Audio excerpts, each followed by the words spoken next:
Hello everyone, welcome to Ajmal Academy. Today we are going to discuss the last year's APSC Mains GS paper 2. Before that, we have already done question number 1 of GS paper 2 of the last year APSC Mains. In today's video, we are going to discuss question number 2.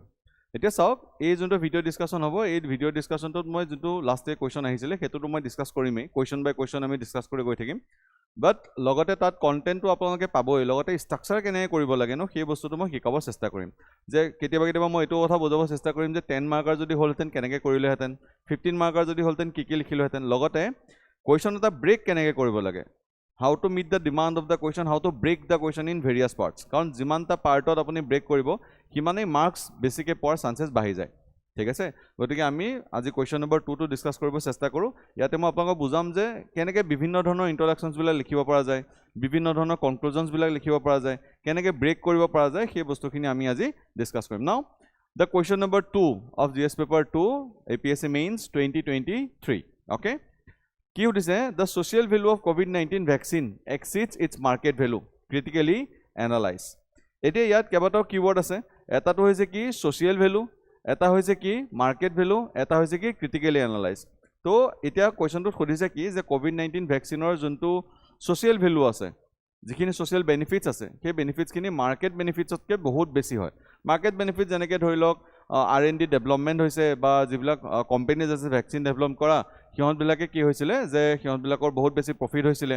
বা price per dose কিমান আছিল হেবিলাক হৈছে market value social value যে এই ভ্যাকচিনটো implement কৰাৰ কাৰণে কেনেকুৱা কি বেনিফিট হৈছিলে যে হেলথ ডেভেলপমেন্টত কি বেনিফিট হল কিমান মানুহ জীৱন সুৰক্ষা পৰিলে ঠিক আছে লগতে ইনক্লুসিভিটি কেনেকৈ আমি এক্সাৰসাইজ কৰিলো এই গোটেই বস্তুবিলাক হস্পিটেলাইজেশন কষ্ট কেনেকৈ কমি গল লগতে কেনেকৈ সোশ্যাল নৰমেলসি ফালে আমি গুছি গলো এই গোটেই বস্তুখিনি আমি কি কৰিব লাগিব প্ৰেজেন্টেবল কৰিব লাগিব প্ৰেজেন্টেশন কৰিব লাগিব তো before going to the body part means before going to meet the demand of the question we need to write a very good introduction এতিয়া ইন্ট্ৰডাকশন আপোনালোকে দুই ধৰণে লিখিব পাৰে এটাটো হৈছে কি যে সোশ্যাল ভ্যালুৰ আপোনালোকে কিবা এটা এক্সাম্পল লৈ লওক আৰু মাৰ্কেট ভ্যালুৰ কিবা এটা এক্সাম্পল লৈ লওক then club it to form a single introduction যেনেকৈ মই ফাৰ্স্ট ইন্ট্ৰডাকশনটো দিছো যে while priced at 250 to 270 in India and $20 to $40 globally COVID-19 vaccines prevented 14 million deaths 250 to 780 rupees showing their social value far exceeds the market value তো ultimately আমাক যোনটো কোৱেশ্চনটো খুদিছিলে তাৰে ওচৰে পাজৰে আমি কি কৰি দিলো এটা ইন্ট্ৰডাকশন দি দিলো by collaborating social value with market value that's one type of introduction you can use it otherwise what you can do you can give the definition of social value and market value তাইছো দুইটাকে collapse কৰি play আপোনালোকে ইন্ট্ৰডাকশনটো লিখি দিলে হয় না vaccines are public goods with strong positive externalities while their market value reflects the price their social value lies in saving lives ensuring health security sustaining economy তো মই ইয়াত কি কৰিলো social value আৰু market value definition দি হত club কৰি play ইন্ট্ৰডিউস কৰি play দি দিলো তো ইন্ট্ৰডাকশন আপোনালোকে এটো কোৱেশ্চনৰ এনেকৈ লিখিব পাৰে এতিয়া চাওক এই কোৱেশ্চনৰ মই এটা ওভাৰভিউ দি দিব আপোনালোকক যে আমিতো এইটো বস্তু দেখাব লাগিব যে সোশ্যাল ভ্যালু কোভিড-19 ভ্যাকচিনৰ ফাৰ এক্সিড কৰে মাৰ্কেট ভ্যালুতকে সোশ্যাল ভ্যালু ইম্পৰ্টেন্ট হয় হেতুটো মেইন বডি পাৰ্ট হয় লগতে আমাক ক্ৰিটিক্যালি এনালাইজ কৰিবলৈও দিছে মানে আমি সদায় মনত ৰাখিব যে ক্ৰিটিক্যালি এনালাইজ কৰিবলৈ দিলে সদায় আমি কি কৰিব লাগিব এটা অল্টাৰনেট ডাইমেনশন এটা শো কৰিব লাগিব ঠিক আছে যেনেকৈ ধৰি লওক চ্যালেঞ্জেস ডিসএডভান্টেজেস তেনেকুৱা ধৰণৰ এটা বস্তু আমি শো সদায় কৰিবই লাগিব critically শব্দটো থাকিলে হেতু বস্তু মনত ৰাখি ল'ব লাগিব আমি whether it is a 10 marker whether it is a 15 marker the difference between 10 marker and 15 marker is that 15 marker you will only get 10 pages 2 pages তো যেটা দুটা পেজ পাবো দুটা পেজত আপুনি বহুত কিটা ডাইমেনশনত যদি ব্ৰেক কৰি দিয়ে পেজ কমি যায় actually আৰু 15 marker you have the liberty to include flowcharts diagrams and you can break the question in various parts okay তো আমি মই দুইটা বস্তু আপোনাক দেখাব চেষ্টা কৰিম ফাৰ্ষ্টটো ইন্ট্ৰডাকশনটো দেখাবলৈ আপোনাক যে কেনেকৈ আমি লিখিব পাৰো দেন চাওক ইয়াতে social value exceeds market value যোৱাৰ আগতে সৰুকে এনেকৈ ফ্লোচাৰ্ট এটা দি প্লে যদি আপোনাক দেখাব পাৰে যে মাৰ্কেট ভ্যালু মানে কি কিনো যেনেকৈ R&D vaccine advancement cost recovery vaccine from stock search creating billions in private investments হয় ন যে প্ৰাইভেট প্লেয়াৰ্স বিলাকে বিলিয়নছত ইনকাম কৰিলে হয় R&D এডভান্সমেন্ট হল price per dose 250 to 780 rupees then vaccine revenue it is the largest revenue generating product in the pharmaceutical history তো তেনেকৈ আপোনালোকে মাৰ্কেট ভ্যালুৰ কেইটামান এক্সাম্পল দি এটা hub and spoke model use কৰি প্লে বা এনেকুৱা ধৰণৰ ডায়াগ্ৰাম ইউজ কৰি প্লে আপোনালোকে কি কৰিব পাৰিব you can substantiate market value then we will move to the demand of the question what is the demand of the question social value of COVID-19 vaccine exceeds its market value তো এতিয়া আমাৰ যেতিয়া মনত ৰাখিব এটা যেতিয়া আমি answer লিখিম যেতিয়া মই এটা ষ্টেটমেন্ট দিম যে পাব্লিক হেলথত বহুত বেছি বেনিফিট হৈছে পাব্লিক হেলথ ইম্প্যাক্ট হৈছে তেনেকে লিখি থলে নহব you have to substantiate that statement with proper data facts example হয় ইয়াত যেনেকে চাওক পাব্লিক হেলথ ইম্প্যাক্ট মই কৈছো যে 42 lakh deaths averted in India linked to 2022 তো ৰিপৰ্ট কোনে দিছে মই হেতু দি দিছো economic revival estimated 15 billion GDP saved in India according to World Bank and worldwide it is around 9 trillion it is around 9 trillion মানে global GDP because of the vaccination 9 trillion dollar কি হৈছিলে মুনাফা হৈছিলে বা বেনিফিট হৈছিলে বা loss হোৱাৰ পৰা বাচি গৈছিলে আৰু ইন্ডিয়া 15 billion dollar পৰা লস হোৱাৰ পৰা বাচি গৈছিলে মানে এটা ইকোনমিক যোনটো এটা কলাপছৰ ফালে গৈ থকা হৈছিলে হেতুৰ পৰাও ভ্যাকচিনে আমাক কি কৰিছিলে বচাইছিলে equity and inclusion free vaccines under CoWIN PM Garib Kalyan Yojana package এনচিওৰ ডিস্ট্ৰিবিউটিভ justice হয় নহয় distributive justice means equity and distributive justice means equitable justice means that everyone inclusive of the every section of the society which are getting benefits of the vaccines ইয়াত এটো বস্তু সোৱা নাছিল যে কোনটো জাতিৰ হয় কোনটো ৰিলিজনৰ হয় ধনী হয় দুখীয়া হয় সবকে একেই ভ্যাকচিনে দিয়া হৈছিল তো equitable distribution of justice বুলি কব পাৰো inclusivity কিয় বুলি কব পাৰো because it included every section of the society যেনেকে অসমত around 7 lakh tea garden workers were included in that vaccine drive তো ইয়াতে আপোনালোকে অসম বেছ এটা এক্সাম্পল দি দিলে তো these are the important points which are reflecting that social value is far exceeding the market value then global good vaccine matri through the আমি কি কৰিছিলো we have shown our soft power we have developed our soft power এটোকে কি বুলিও কোৱা হয় vaccine diplomacy বুলিও কোৱা হয় vaccine diplomacy বুলিও কোৱা হয় ঠিক আছে তো ভ্যাকচিন ডিপ্লোমেসি থ্ৰুদি মানে ভ্যাকচিন মেট্ৰি যোনটো প্ৰগ্ৰাম আমি চলাইছিলো হেতু থ্ৰুদি আমি কি কৰিব পাৰিলো আমাৰ সফট পাৱাৰ আমি ডেভেলপ কৰিব পাৰিলো তো it's a social value increment for India reduce health care cost কিয় reduce health care cost because in the I think second or third wave when there was delta variant was coming out delta variant আহাৰ সময়লে তেতিয়ালৈকে আমাৰ ইন্ডিয়ানছ আমি কি কৰিছিল hard immunity আমি achieve কৰিছিল because most of the guys মানে more than 50% of the population has vaccinated যেতিয়া vaccinated হৈ যায় then we achieve hard immunity আৰু delta variant বহুত বেছি আমাক নষ্ট কৰিব নোৱাৰিলে হস্পিটেলাইজেশনৰ যোনটো কস্টিং আছিল হেতু কমি গল যোনটো ফাৰ্স্ট ৱেভত হৈছিল বা সেকেন্ড ৱেভত হৈছিল হেতু অকমান কমি গল লগতে অক্সিজেন সাপ্লাইৰ যোনটো ইস্যু আছিল হেতু অকমান কমি গল মানে ওভাৰঅল যোনটো হেলথ কষ্ট আছিল যোনটো হেলথৰ ওপৰত যোনটো বাৰ্ডেন এটা আছিল ফাইনান্সিয়াল বাৰ্ডেন সেই বাৰ্ডেনটো কি কৰি দিলে এই ভ্যাকচিনছৰ কাৰণে সহায় হৈ গল then social normalcy this is the I think most important thing social normalcy vaccination হোৱাৰ কাৰণে আমি আকৌ কামলৈ উভতি আহিব পাৰিলো মানুহে ফ্যামিলিৰ ওচৰলৈ যাব পাৰিলে হয়নে লগতে হেতু যেতিয়া হৈ আছিল ন during this lockdown period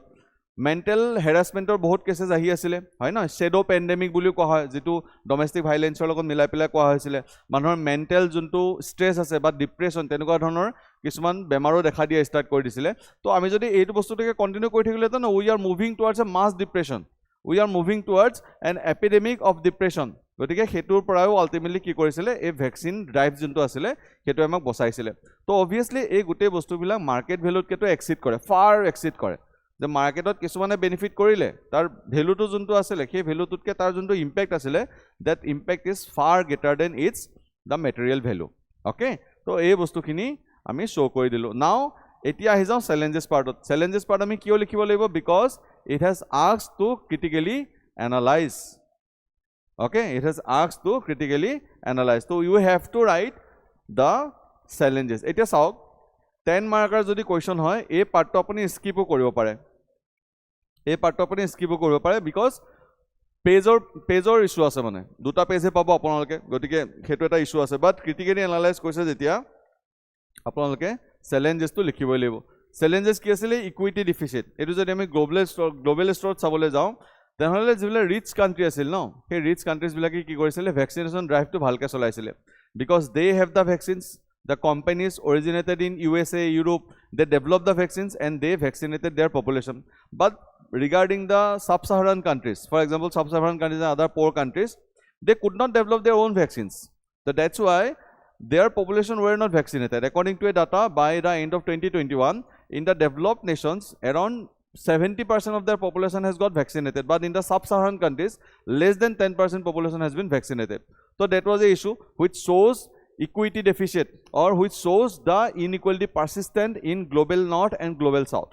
So that's a clear example. So that was a challenge. Second, profit versus excess. Yes, the big pharmaceutical মানে যিবিলাক কোম্পানী আছিলে সেই কোম্পানীজ বিলাকে পেটেন্ট ৰেষ্ট্ৰিক্টেড কৰি ৰাখিছিলে পেটেন্ট ৰেষ্ট্ৰিক্ট কৰি ৰাখিলে আপুনি জেনেৰিক ড্ৰাগ প্ৰডিউস কৰিব নোৱাৰে জেনেৰিক ড্ৰাগ কি হয় জেনেৰিক ড্ৰাগ নৰ্মেল ড্ৰাগৰ নিচিনা হয় খালি তাত কি নাথাকে ব্ৰেন্ডিং নাথাকাৰ কাৰণে কি হয় তাৰ প্ৰাইসটো বহুত বেছি কমি যায় ট্ৰিপছৰ এডভাইজাৰ মানে ৱেভাৰৰ পিছতো এই ইস্যুটো চলি আছিল that is one of the issue then vaccine nationalism কি আছিল যে যিবিলাক ডেভেলপ কান্ট্ৰিজ আছে সিহঁতেতো প্ৰথমতে ভ্যাকসিন ডেভেলপ কৰি ললে তো সিহঁতৰ মাইন্ডসেটটো এনেকুৱা আছিল যে আমি ডেভেলপ কৰিছো গতিকে first priority is our population is our citizens তাৰ পিছতহে আমি বেলেগলৈ দিম আমাৰ গোটেইখিনি শেষ হোৱাৰ পিছতহে আমি বেলেগলৈ দিম তো that mindset is known as the vaccine nationalism যে ন্যাশনালিজম মানে ন্যাশনালিষ্ট যিখিনি আছে সিহঁতৰ ফাৰ্স্টতে প্ৰটেক্ট কৰিম তাৰ পিছতহে আমি গ্লোবেল কমিউনিটিৰ কথা ভাবিম বাট দা pandemic was a worldwide phenomena এনেকুৱা নহয় যে এখন দেশ বাচি গল কাৰণে গোটেইবিলাক মানে গোটেই পৃথিৱী বাচি যাব নহয় এখন পৃথিৱীৰে কোনবা এখন দেশত যদি কৰোনা থাকে ন হেতু বিয়পি পেলা বেলেগ এখন দেশলৈ আহিব পাৰে because political boundaries are virtual in nature বেমাৰেটো বুজি নাপায় ন পলিটিক্যাল বাউন্ডাৰি তো vaccine nationalism was a challenge to coming out of this pandemic okay but হেতু সময়তে ইন্ডিয়াই কি কৰিছিল ষ্টেপ ইন কৰিছিল ইন্ডিয়াই কৈছিল যে আমি ভ্যাকসিন ন্যাশনালিজমত বহুত বেছি আমি নামানো আমি আমাৰ পপুলেশ্যনক তো আমি দিমে vaccines but we will also supply to the poor countries that's how that was one of the steps through which India become leader of the global south so we have through our program vaccine maitri we have sent millions of doses of vaccines to the other countries okay that's a issue then public funding paradox large R&D subsidies US operations but private captures the profit the government R&D কাৰণে পইচা দিছিল যদিও private sector profit খিনি লৈ লৈছিল আৰু last this is very important misinformation and vaccine hesitancy এতিয়া চাওক misinformation যেনেকৈ ধৰি লওক কিছুমান ৰিউমাৰ্স ওলাইছিল যে ভ্যাকসিন ললে কি হয় ইম্পৰ্টেন্সি হৈ যায় তেনেকুৱা ধৰণৰ ৰিউমাৰৰ কাৰণে মানুহে ভ্যাকসিন লবলৈ বিচাৰা নাছিল বা কিছুমান বিলিফ সিস্টেম যেনেকৈ কিছুমান ৰিলিজিয়াছ কিছুমান বিলিফ সিস্টেম যে ভ্যাকসিন ললে কি হৈ যায় ৰিলিজন ধ্বংস হৈ যায় ঠিক আছে তো তেনেকুৱা ধৰণৰ কিছুমান চিন্তাধাৰাৰ কাৰণে মানুহে ভ্যাকসিন লবলৈ বিচাৰা নাছিল সেই বস্তুটোকে কি বুলি কোৱা হয় ভ্যাকসিন হেজিটেন্সি বুলি কোৱা হয় তো যদি মানুহে নিজে লবলৈ নিবিচাৰে how you will successfully conduct the vaccine drive তো it is a big challenge তো that is you can mention in challenges তো এতিয়া চাওক যদি 15 মাৰ্কাৰ হল যেন তেহলে আপোনালোকে ইয়াত আৰু এটা বস্তু ইউজ কৰিব পাৰিলেহেঁতেন ওয়ে ফৰৱাৰ্ড যে আমি আৰু ভৱিষ্যতে কেনেকৈ আগবাঢ়িব লাগে আমি আৰু ভৱিষ্যতে কেনেকৈ সলিউশনস বিলাক চাব লাগে ঠিক আছে আমি কেনেকৈ আগবাঢ়ি যাব লাগে তাৰ পিছত আপুনি লাহেকৈ কি দিব পাৰিব কনক্লুজন দিব পাৰিব বাট since this is a 10 marker question 10 marker questionৰ ইমান স্পেচ নাপাব আপুনি যে ওয়ে ফৰৱাৰ্ডো লিখিব চ্যালেঞ্জেসও লিখিব ডিমান্ড অফ দা কোৱেশ্চনো মিট কৰিব দেন আপোনালোকে মাৰ্কেট ভ্যালু শো কৰিব তো দুটা বস্তুটো ফিক্স হয় আপোনালোকে লিখিবই লাগিব এটাটো হৈছে চ্যালেঞ্জেস আৰু এটা হৈছে যে সোশ্যাল ভ্যালু এক্সিডস দা মাৰ্কেট ভ্যালু এই বস্তু এই দুটা পাৰ্টটো আপোনালোকে হিট কৰিবই লাগিব তো it's depends on you how many points you can generate how many parts you can break the question in how many parts that's up to you but যদি এটাতে বহুত বেছি পইণ্ট লিখি দিছে অবভিয়াসলি স্পেচটো যাব তো হেতু হিচাপতে চাই পেলাই কৰিব লাগিব বাট from my responsibilities point of view I'll tell you in how many parts you can break it at the same time I'll also tell you that 10 number to likhiba para 15 number to likhiba para to gotike way forward to moi ebar apnalok dekhabo way forward keneke dibo paru je we need to be prepared for future pandemic preparedness eta global framework thodi ami anibo lage global cooperation for pandemic preparedness then more R&D in vaccine development or vaccine advancement hoy awareness to tackle vaccine hesitancy this is very also important awareness to tackle vaccine hesitancy যদি মানুহে নিজেই নলয় তেহলটো বহুত দিগদাৰি হৈ যাব এটো problem solve কৰিবৰ কাৰণে more R&D in biotech technology কাৰণ নেক্সট যদি কিবা আৰু কৰোনাৰ নিচিনা তেনেকুৱা যদি আহে তেনহলে হেতু ইয়াতকৈ বেছি কি হ'ব অলপমান কমপ্লেক্স হ'ব তো তেতিয়া আমি আৰু মানে ভ্যাকসিন আমি আৰু ডেভেলপ ভ্যাকসিন আমি কি কৰিব লাগিব সাজু কৰি ৰাখিব লাগিব কাৰণ বাৰে বাৰে যদি ইকোনমিক শক হৈ থাকে তেহলে people will move towards poverty মানে ultimately hunger মানে ultimately famine মানে ultimately loss of the lives হয় তো we need to be ready for the future তো তেনেকৈ way forward আপোনালোকে দিব পাৰে after that you can conclude it like this one second you can conclude it like this market value is narrow and monetary whereas social value is multidimensional and immeasurable So by this way, a positive note, where every conclusion need to have a positive note or a optimistic note. Positive note শেষ কৰিব লাগে বা এটা optimistic futuristic এটা note শেষ কৰিব চেষ্টা কৰিব লাগে বা এনেকৈ লিখিব পাৰে universal realization of the importance of vaccine can be achieved through global public good framework মানে ultimately global cooperation কথাই কৈছো answerত keywords বিলাক সদায় ব্যৱহাৰ কৰিব লাগে conclusion সদায় positively লিখিব লাগে introduction সদায় মনত ৰাখিব demand of the question meet কৰিব নালাগে যোনটো questioner topic আছে সেই টপিকটোৰ চাৰিওফালটোৰ ওপৰত বেছ কৰি পেলাই এটা introduction লিখিব লাগে so hope you have gained knowledge from this video so thank you আৰু আমাৰ আগৰ ভিডিওটো আপোনালোকে চাই ল'ব যেটো question number 1 মই ডিসকাস কৰিছো হেতু এবাৰ চাই ল'ব তাৰ পিছত question number 2 টো চালে এটা flow এটা বনিব and I will also try to bring more questions regarding the last year APSC mains okay thank you